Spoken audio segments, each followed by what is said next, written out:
स्वामी नमो नमः।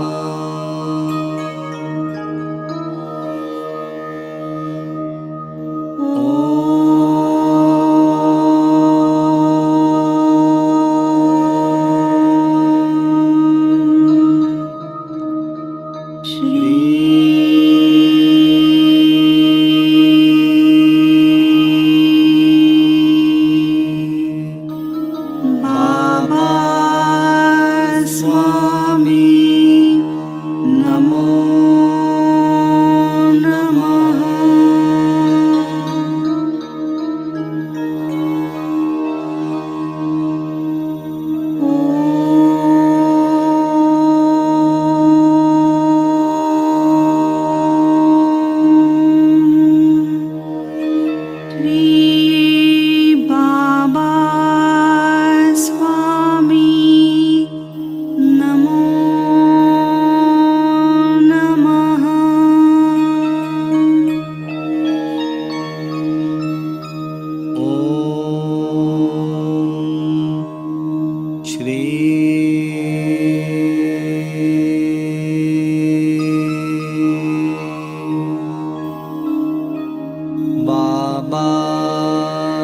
स्वामी नमो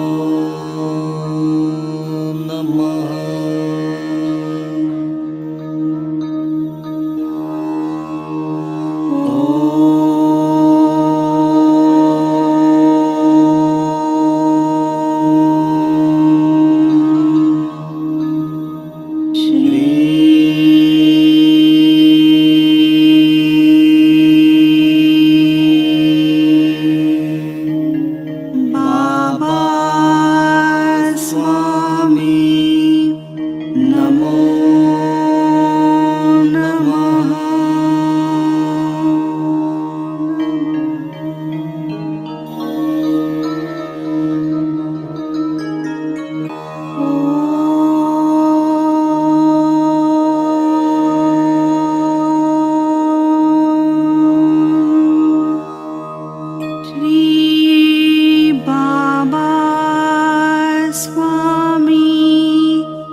बाबा स्वामी नमो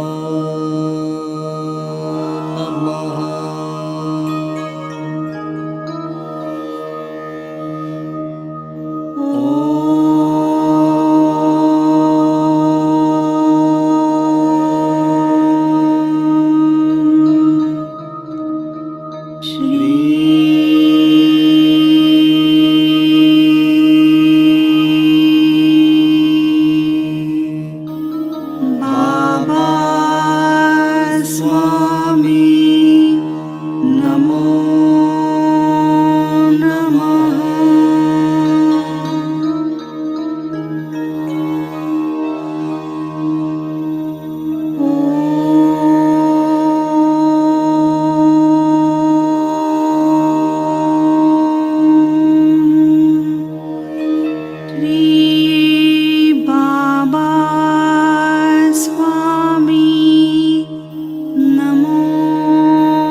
बाबा स्वामी नमो नमः।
बाबा स्वामी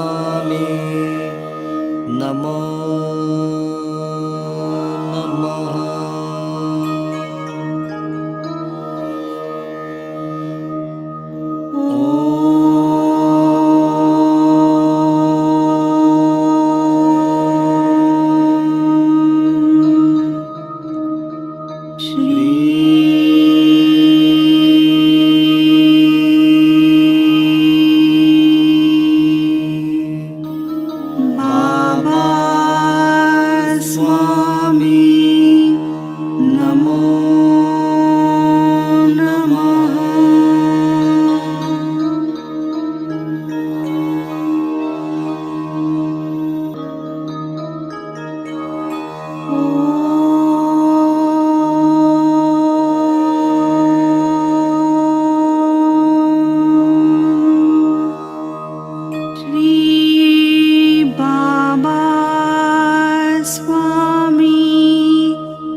बाबा स्वामी नमो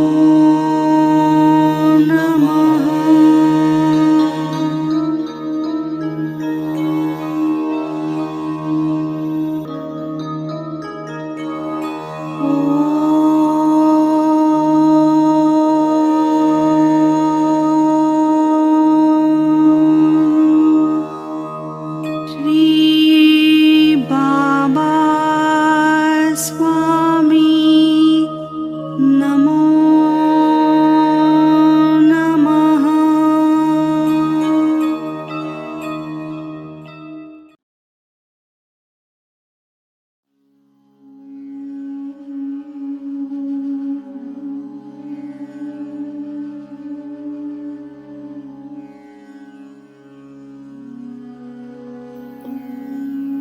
सभी पुण्यात्माओं को मेरा नमस्कार।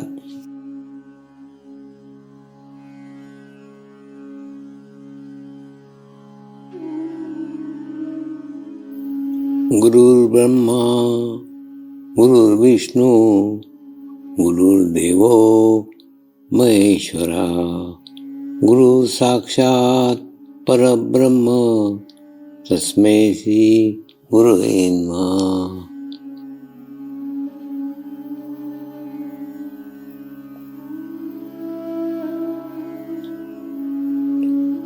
ध्यान की उस स्थिति में जाएंगे जहाँ शरीर भाव पूर्णतः समाप्त हो जाता है।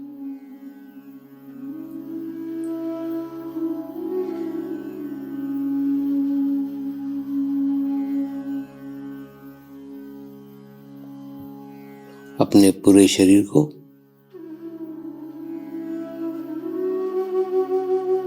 पूर्णतः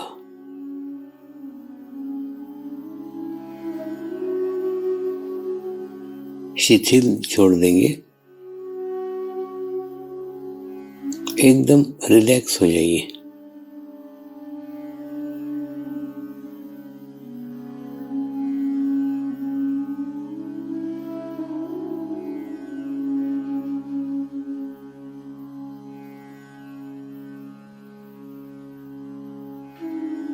मेरे साथ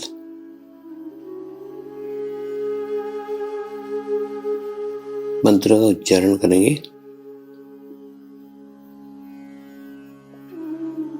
मैं एक पवित्र आत्मा हूँ।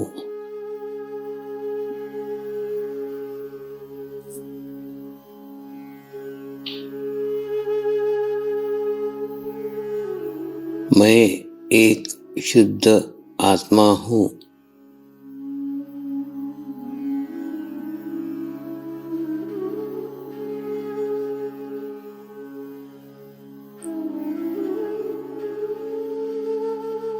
मैं एक पवित्र आत्मा हूँ।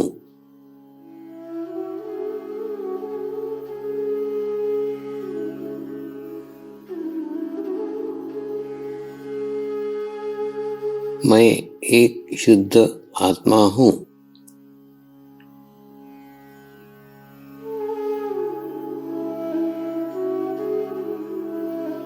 मैं एक पवित्र आत्मा हूँ।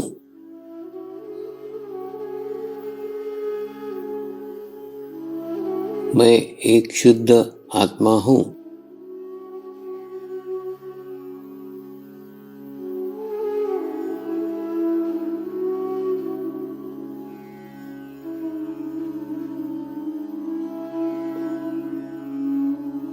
अभी इसी आत्मा भाव को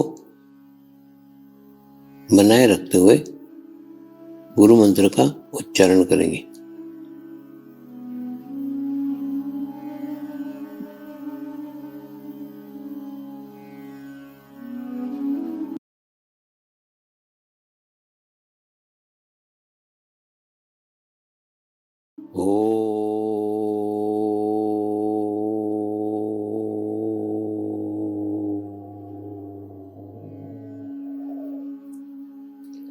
श्री शिवकृपानंद स्वामी नमो नमः।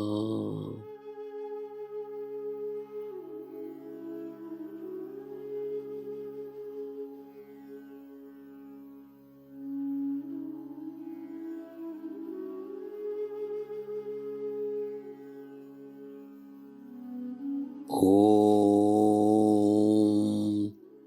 श्री शिवकृपानंद स्वामी नमो नमः।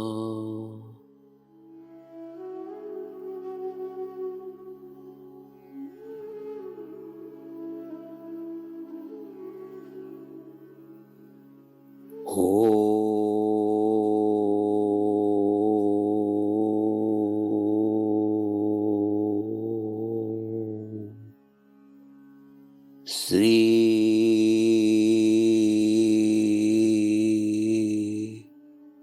शिव कृपानंद स्वामी नमो नमः।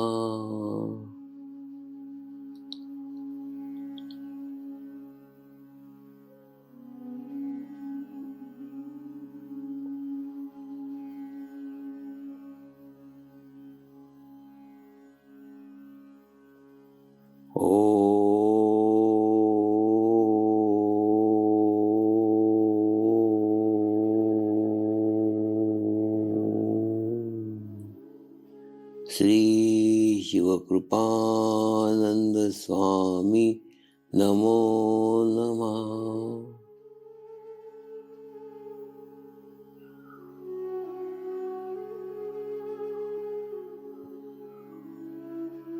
ओम श्री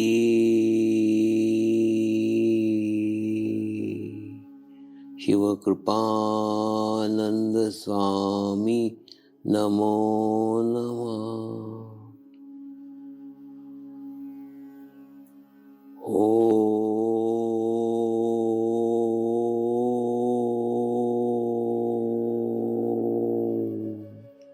श्री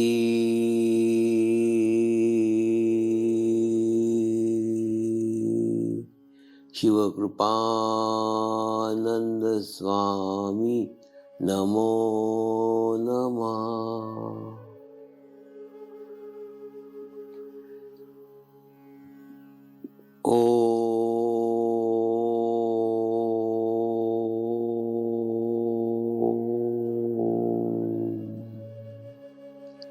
श्री शिवकृपानंद स्वामी नमो नमः।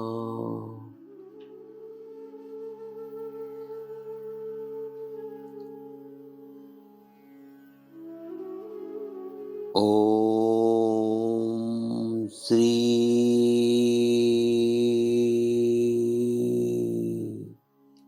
शिवकृपानंद स्वामी नमो नमः।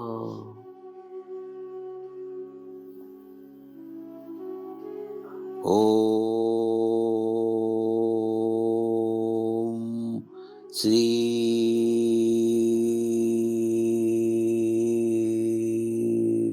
शिवकृपानंद स्वामी नमो नमः।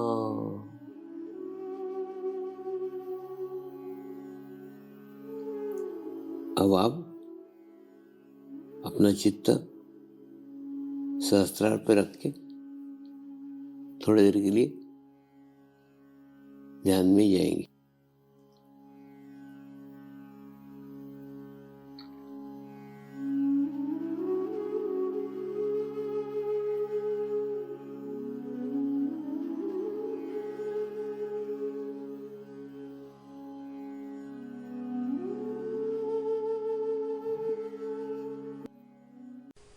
आए हुए सभी पुण्यात्माओं को मेरा नमस्कार।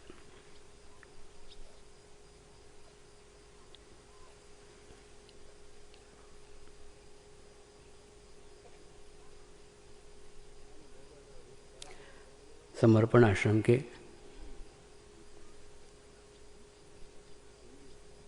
उद्घाटन समारोह में आप सब लोग इतनी बड़ी संख्या में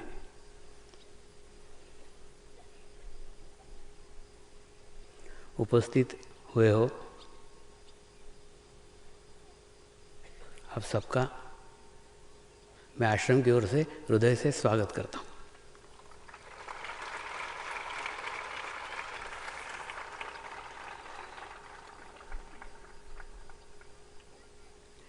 आज के कार्यक्रम की शुरुआत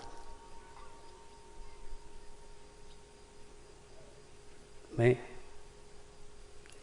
शिरडी के साईं बाबा के जीवन की एक घटना से करने जा रहा हूँ। घटना बहुत छोटी सी है, लेकिन प्रासंगिक है। इसी घटना के माध्यम से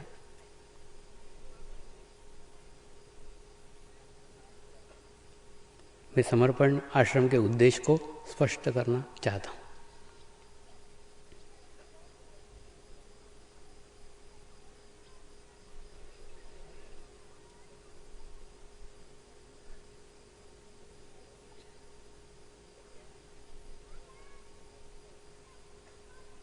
श्री शिरडी के साईं बाबा के जीवन काल में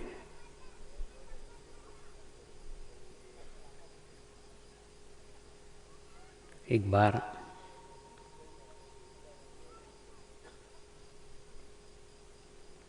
द्वारका माई में द्वारका माई की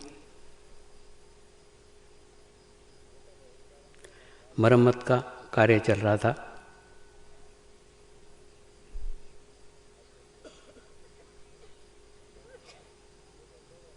और गर्मी के दिन थे। इतनी गर्मी पड़ रही थी कि कोई भी पशु पक्षी आकाश में उड़ते नज़र नहीं आ रहे थे। छोटी छोटी चिड़ियाएँ भी किसी वृक्ष की छाया में विश्राम कर रही थी, आराम कर रही थी। और प्यास के मारे इन पशु पक्षियों का बहुत बुरा हाल था।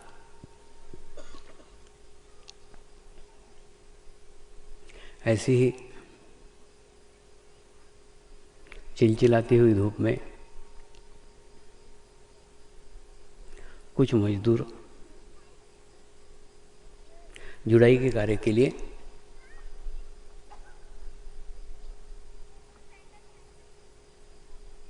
चूना मिलाने का कार्य कर रहे थे। उनमें से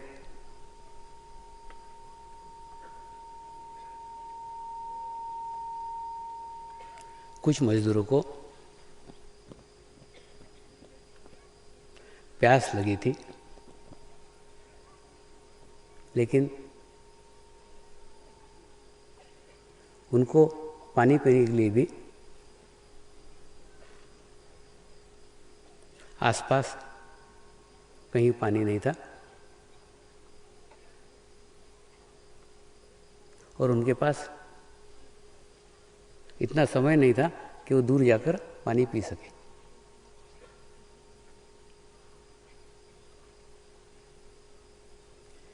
शिरडी के साईं बाबा स्वयं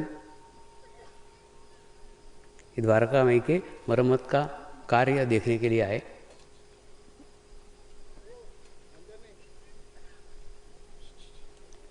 और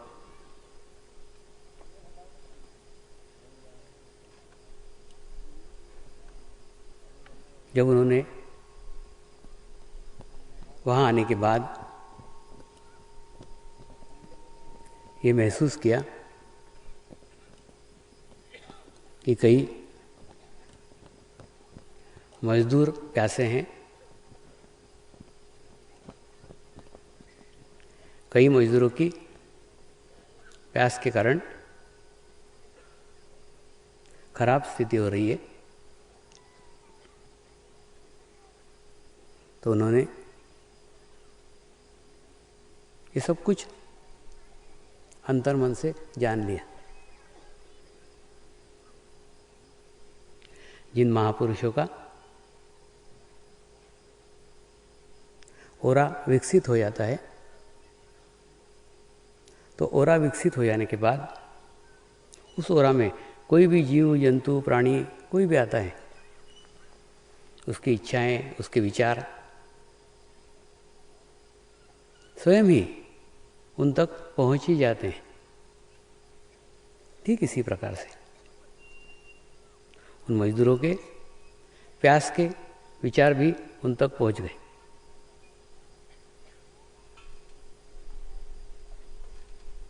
तो साईं बाबा ने अपने कुछ भक्तों को कहा,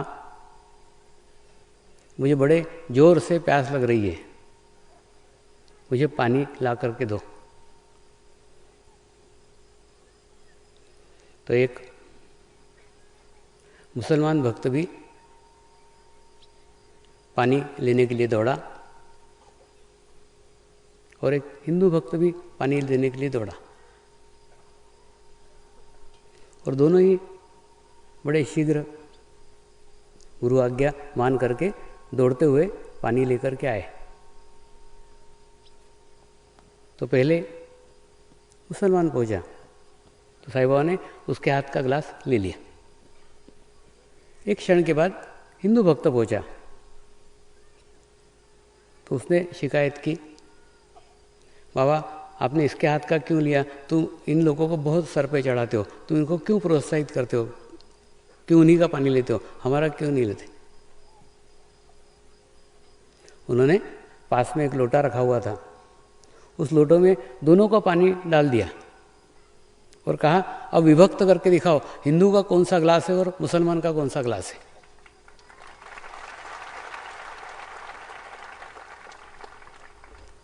पानी जो परमेश्वर की कृपा में बहता है, तुम उसको भी हिंदू का और मुसलमान का अलग अलग बांट रहे हो।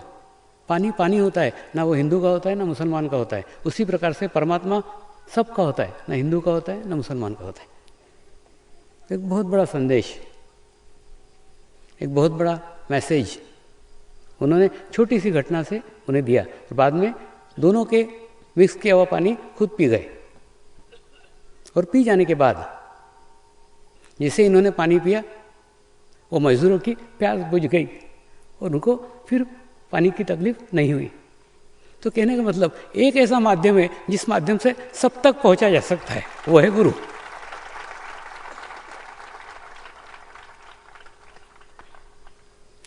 मैंने मेरे जीवन काल में कभी साईं बाबा को पूजा नहीं है, मैंने मेरे जीवन काल में कभी साईं बाबा का जप किया नहीं है, कोई पोथी पढ़ी नहीं है, कुछ नहीं, मेरे को जानकारी नहीं है, कुछ पता ही नहीं। मैंने उनके कार्य को पकड़ा है। तुम लोग जाते हो, तुम्हारी मन्नत मांगते हो, पूर्ण हो जाती है, कुछ चढ़ावा चढ़ा के आते हो, कुछ पेड़े बांट के आ जाते हो, तुम्हारा कर्तव्य समाप्त हो गया, तो तुम्हारा तो हिसाब किताब खत्म हो गया। और मैंने जो हिसाब शुरू किया है वो अविरत है, वो समाप्त होने वाला नहीं है।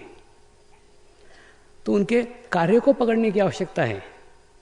आज उनके कार्य की बहुत प्रासंगिकता है, आज उनके कार्य की बहुत आवश्यकता है, क्योंकि जो धर्म मनुष्यता को जागरूक करने के लिए हुए थे, जिन संतों ने, जिन महात्माओं ने अपने जीवन काल में जो अपनी अनुभूतियां बताई थी, जो अपने उपदेश बनाए थे, वही उपदेश, वही अनुभूतियां बाद में जाके धर्म बन गए। तो उनका उद्देश्य था मनुष्य के भीतर की मनुष्यता को जागरूक करना, और आज वही धर्म मनुष्यता का नाश कर रहे हैं। दुनिया में सबसे खतरनाक अगर कोई प्राणी है तो मनुष्य है। आज मनुष्य को मनुष्य से जितना खतरा है आज तक कभी नहीं रहा। इसलिए उनका ये उपदेश, उनकी ये घटना आज भी प्रासंगिक है। आज भी उस पर हमको विचार करने की आवश्यकता है, आज भी हमको उस पर सोचने की आवश्यकता है। दुनिया में शांति के नाम पर, विश्व शांति के नाम पर, सर्वधर्म समभाव के नाम पर कई संस्थाएं कार्यरत हैं। कई संस्थाएं ये कार्य कर रही है। कई संस्थाएं ऐसी इच्छा कर रही है कि इन विचारों का प्रचार होना चाहिए, लेकिन संस्थाएं कार्यरत होने के बाद उनके आचार, उनके विचार संस्था तक ही सीमित रहते। उसको अलग अलग धर्मों के, अलग अलग देशों के, अलग अलग रंग के लोग ग्रहण नहीं करते। ग्रहण इसलिए नहीं करते क्योंकि सब अपनी ही भाषा में बोलते रहते हैं। आप लिखे खुदा वाचे, वैसे खुद ही बोल रहे हैं, खुद ही समझ रहे हैं, क्योंकि उनकी भाषा उन्हीं तक सीमित है। आवश्यकता है एक ऐसे भाषा को विकसित करने की, आवश्यकता है एक ऐसे सशक्त माध्यम की, आवश्यकता है एक ऐसे सशक्त भाषा की, जो भाषा धर्म से परे हो, जो भाषा जाति से परे हो, जो भाषा भाषा से परे हो, जो भाषा देश से परे हो। इतने देशों में घूमने के बाद अनुभव के आधार पे आपको कह सकता हूं कि वो भाषा सिर्फ प्रेम की भाषा है और कोई भाषा की आवश्यकता नहीं है।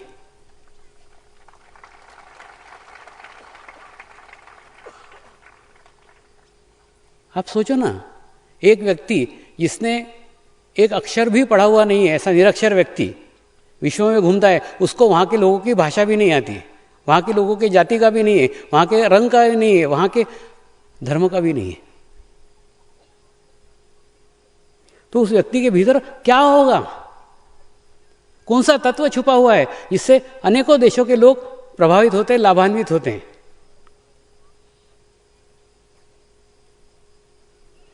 उसी की ओर ध्यान देने की आवश्यकता है।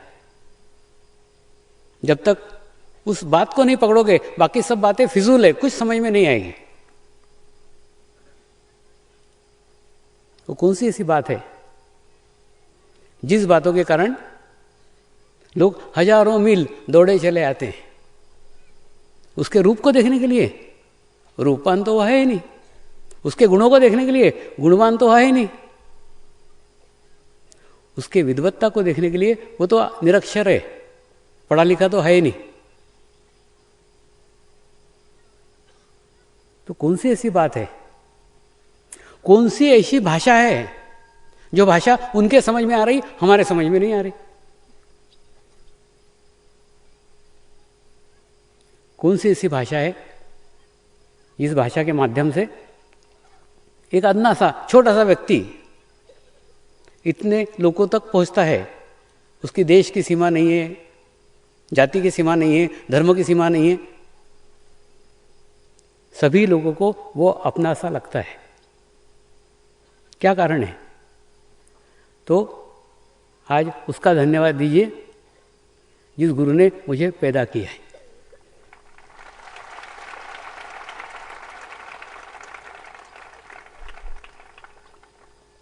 क्या गुरु तत्व ने रखा होगा?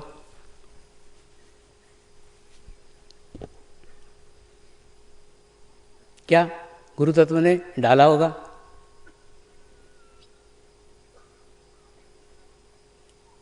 गुरु की अनुभूति के होने के बाद मैं 3 दिनों तक समाधि की अवस्था में था। 3 दिनों में उन्होंने मेरे भीतर क्या भरा है वो मेरे को भी पता नहीं है, मुझे भी मालूम नहीं। बाद में जितने ऋषि मिले, जितने मुनि मिले, सब अपने पास की सारी शक्तियां मुझ में डालते चले गए। तो उनको पूछता था, आप मेरा ही चुनाव क्यों करते हैं? तो जानते हैं, वो कहते हैं जो दीपक प्रकाशित होता है उसी में तेल डाला जाता है, फूटे दिए में कोई तेल नहीं डालता।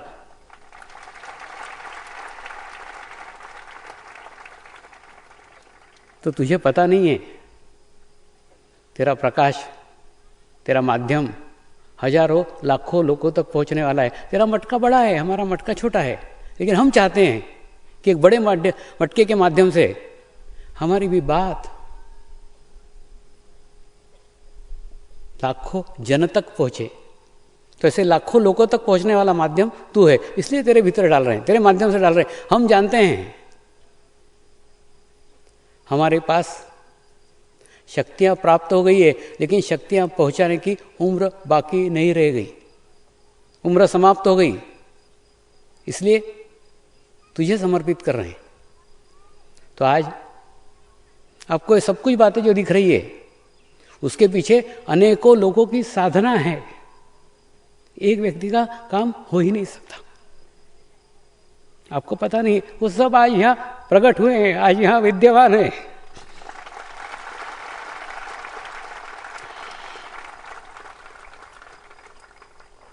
सिर्फ वो देखने की आंख आपके पास नहीं है।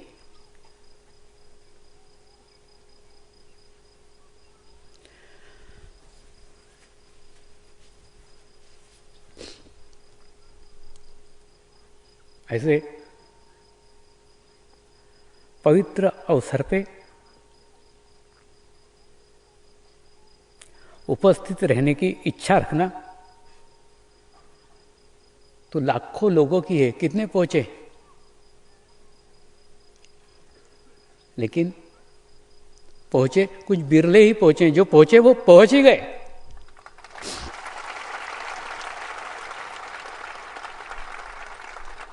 अरे यहां पहुंचना तो निमित्त था पहुंचने के लिए। यहां पहुंच गए, वहां पहुंच ही जाओगे।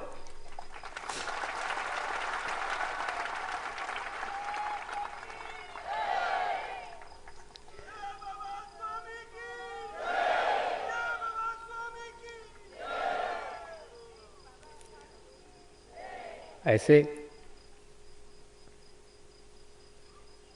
पवित्र उद्देश्य से, ऐसे पवित्र स्थान पे अनेकों शक्तियां आज यहाँ पहुंच गई है। आज आप मेरे सानिध्य में नहीं, मेरे गुरुओं के सानिध्य में हो।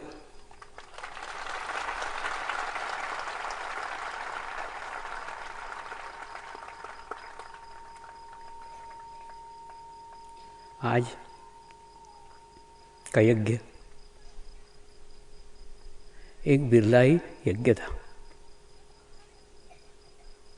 सारे गुरु आज यज्ञ में उपस्थित थे।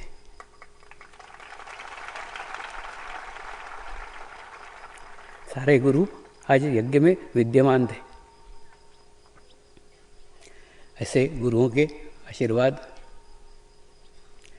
ऐसे गुरुओं के ब्लेसिंग मिलने के लिए कुछ जमा पूंजी पास होने की आवश्यकता है।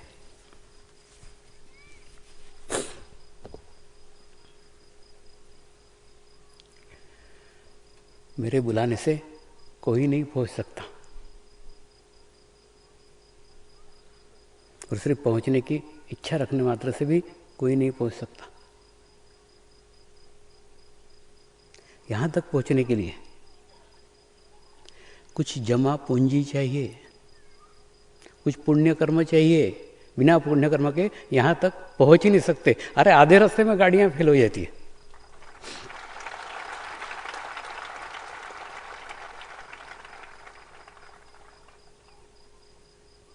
तो एक ऐसे महत्वपूर्ण दिन पर आज आप इस स्थान पे पहुंचे और गुरुओं का सानिध्य प्राप्त किया। ऐसा बिरला अवसर आपके जीवन में न आया है न आएगा।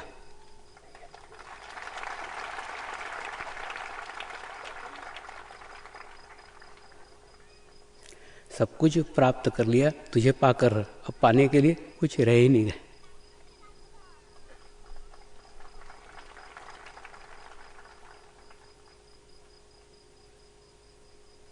अभी आवश्यकता है इस आश्रम को सुचारू रूप से चलाने की। आवश्यकता है कि गुरुओं ने जो साधनारत रह के जो शक्तियाँ प्रसाद के रूप में हमको बांटने के लिए दिए, उसे हम ही खाते न बैठें। प्रत्येक से अधिक तक पहुंचाना हमारा कर्तव्य है। प्रसाद खा के पेट नहीं भरा जाता, प्रसाद बांटने के लिए होता है।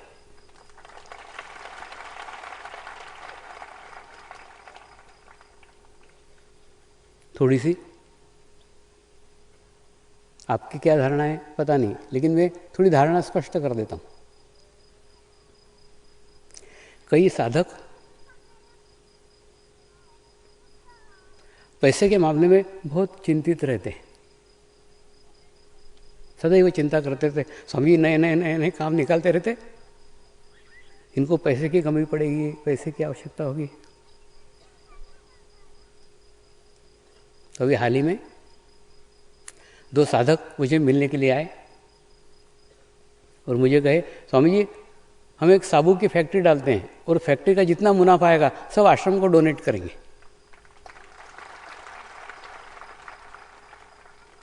मैंने उनको कहा, अरे बाबा मैंने कब कहा है मुझे पैसे की आवश्यकता है? मैं तो कभी नहीं कहता कि ज़रूरत है। तुमको ऐसा विचार क्यों आया? तुम खुद को डोनेट कर दो,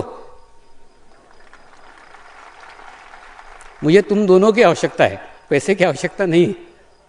फिर उनको मैंने उदाहरण दिया, अगर मैं मेरे गुरु को मेरी पूरी सैलरी डोनेट कर देता तो भी समर्पण ध्यान शुरू नहीं होता। मैंने जब अपने आप को डोनेट किया तब यहाँ तक पहुँचे।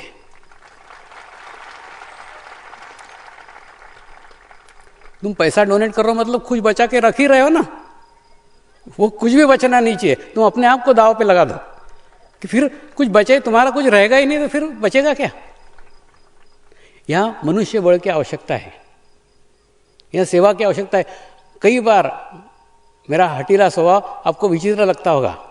कई बार लोग आते हैं, स्वामी ये चैनल पे आपके कार्यक्रम देना है, वो चैनल पे आपके कार्यक्रम देना है। मैं बोलता नहीं, कुछ नहीं करने का मेरे को, मेरा उत्साह ही खत्म हो गया, प्रचार करने का उत्साह ही खत्म हो गया। इसलिए खत्म हो गया क्योंकि यहाँ संचालित करने के लिए लोग नहीं हैं। तुम प्रचार करोगे, फिर लेक्चर लोग सुनेंगे, फिर कौन से स्वामी जी है, फिर उनका कौन सा आश्रम है, सब आएंगे धमकेंगे यहाँ। तो यहाँ है क्या उतनी व्यवस्था, यहाँ है क्या उतनी अरेंजमेंट? जब यहाँ अरेंजमेंट नहीं है तो बढ़ाओ ही मत ना। तुम दोनों को मैंने बताया पैसे की आवश्यकता नहीं, मुझे आदमियों की आवश्यकता है, तुम दोनों यहाँ आ जाओ।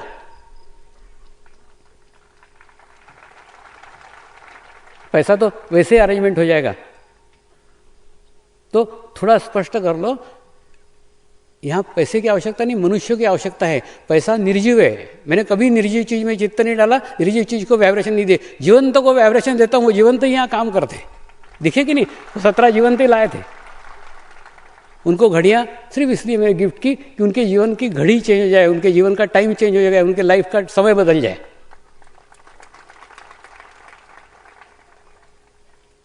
माध्यम जीवंत होता है, जीवंत माध्यम से ही कार्य होता है। ये डेड मनी है, मनी निर्जीव है, निर्जीव से कुछ नहीं हो सकता, वो साधन है। आप उसको अत्यधिक महत्व देते हो, जबकि जिसको महत्व देना चाहिए वो नहीं देते। इसलिए आज मैं आपके सामने एक योजना रख रहा हूं, आपको जितने में सहभागी होना है हो सकते हैं। वो योजना ये है, कई लड़कियां पढ़ने के बाद में शादी नहीं होती, इसलिए पढ़ती रहती है। मतलब ये कोर्स खत्म हो गया, वो कोर्स चालू हुआ, वो कोर्स खत्म हुआ, वो कोर्स चालू हुआ। उससे अच्छा है कि उनकी जैसे एजुकेशन खत्म हो जाए, वो 1 साल अपना जीवन का आश्रम के लिए दे।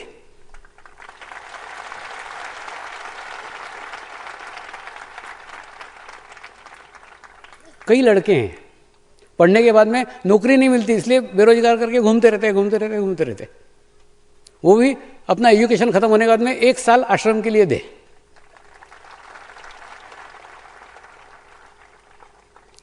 जब लड़की 1 साल आश्रम के लिए देगी,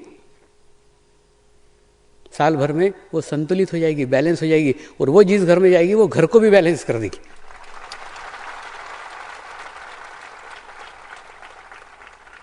एक लड़का जिसको नौकरी इसलिए नहीं मिल रही है कि स्थिति इनबैलेंस है, तो 1 साल अगर यहाँ कार्य करता है, संतुलित होता है, बैलेंस होता है, तो जीवन पर्यंत उसको कभी कोई समस्या ही नहीं रही।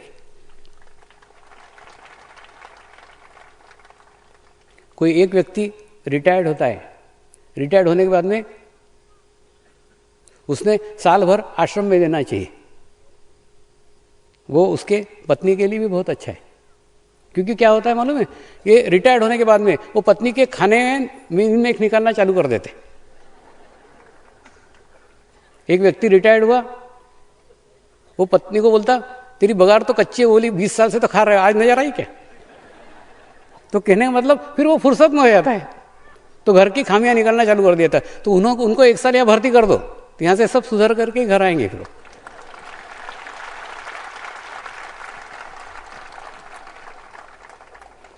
और चौथा है, जो हाउसवाइफ है, जो घर में काम करने वाली गृहिणी है, उसने भी अपने जीवन का 1 साल यहाँ देना चाहिए। उसके लिए एक पीयर का निर्माण हो गया है।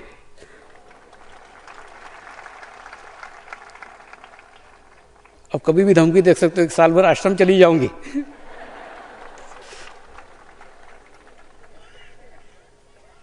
तो कहने का मतलब, आप जिस मुकाम के ऊपर हो,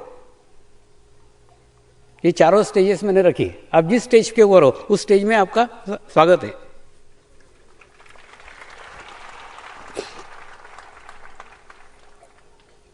तो यहां पे पैसे की आवश्यकता नहीं, मनुष्यों की आवश्यकता है। अगर आप शक्तियां ग्रहण करोगे, आप अगर प्रसाद ग्रहण करोगे, तो आपके हाथ से प्रसाद हजारों लाखों लोगों तक पहुंच सकता है। एक व्यक्ति संतुलित होके, एक व्यक्ति बैलेंस होके हजारों लाखों लोगों तक पहुंचा सकता है। अभी जो कार्य चल रहा है, ये कार्य भी रुक रुक के चल रहा है, क्योंकि मेरे पास बेल कम है, और जो बेल है वो हटीले हैं। थोड़ी देर दौड़ते हैं, फिर खड़े हो जाते हैं चौरस्ते पे। मैं बोलता हूँ राइट में मुड़ो, तो बोले स्वामी जी राइट में क्यों मुड़ने का, बताओ ना। फिर मैं नीचे उतरता हूँ बैलगाड़ी से, उनको बता दो बाबा राइट से पहुंचेगा तो यहाँ पे कांटे नहीं है, यहाँ पे खड्डे नहीं है, तो जल्दी पहुंचेगा। अच्छा, फिर दौड़ते दर दर दर दर दर दर, फिर जाके अगले चौरस्ते पे खड़े हो जाएंगे। फिर अगले चौरस्ते फिर बोलता हूँ लेफ्ट में मुड़ो, फिर नहीं मुड़ते, ऐसे उड़े। फिर नीचे उतरता हूँ, फिर उनको समझाता हूँ, अरे बाबा लेफ्ट में मुड़ोगे, शॉर्टकट है, अच्छा है। फिर दर दर दर दर दर दर दौड़ते, फिर अगले चौरस्ते पे जाके खड़े हो जाते। अरे बाबा 5 साल में मेरे अनुभव से सीखा कुछ भी नहीं है, बार बार मुझे क्यों एक्सप्लेनेशन देना पड़ता है, क्यों आपको समझाना पड़ता है। बोलो लेफ्ट मुड़ो तो लेफ्ट मुड़ो, राइट मुड़ो राइट मुड़ो, जहां बोलो वहां मुड़ो ना, परिणाम देखो, फालतू बातें मत करो मेरे से।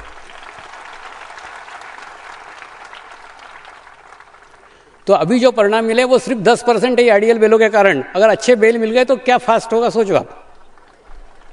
जगह जगह उनको रुक रुक के समझाना पड़ता है। मेरा भी उतरने का टाइम वेस्ट करते, खुद का भी टाइम वेस्ट करते, फिर पहुंचने में लेट होते। तो दोनों का भी तो समय की बर्बादी है, और मेरे पास भी समय बहुत कम रह गए। आखिरी में मैं मेरे गुरुओं की चाल पे जाऊंगा। मेरे गुरु कभी कोई बात नहीं करते थे। मैं इतनी आपके सामने बड़बड़ कर रहा हूं ना, मेरे गुरु ने मुझे किसी ने एक शब्द भी नहीं बोला, मैं भी मौन में चले जाऊंगा। तो मेरे को ऐसा लगता है मेरे मौन में जाने के पहले, मेरे ध्यान में जाने के पहले ये लोग सीख ले, समझ ले। जगह जगह मैं उधर करके बैलगाड़ी में से उनको बताऊंगा थोड़ी, ये रास्ते पे क्यों जाने का है, ये क्यों पास का है, क्या तेरे भले का है, क्या अच्छे का है। मेरा कहना है तुमको जो 5 साल में अनुभव आया है, वो अनुभव को गुरु बनाओ। समझिए ने ये बोल दिया, उधर सोचे। मेरे को माइंड चाहिए ही नहीं, दिमाग वाले लोग चाहिए ही नहीं मेरे को। तो 1 साल अपना दिमाग गिरवी डाल करके आश्रम में कार्य करके देखो, आश्रम कहां से कहां तक पहुंच जाएगा।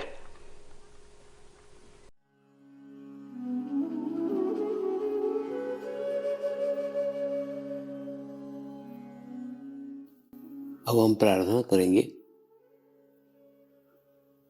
सभी आत्माओं की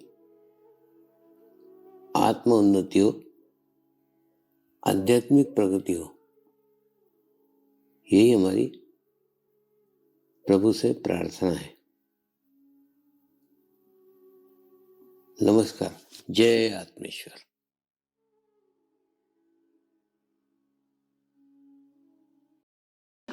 शांति पाठ करेंगे। ओम द्योः शांति अंतरिक्षगम शांति पृथ्वी शांति रापः शांतिरौषधयः शांति वनस्पतयः शांति विश्वे देवाः शांति ब्रह्म शांतिः सर्वगं शांति शांतिरेव शांति क्षमा शान्तिरेधि। ॐ शान्तिः शान्तिः शान्ति। सर्वारिष्टसुशान्तिर्भवतु।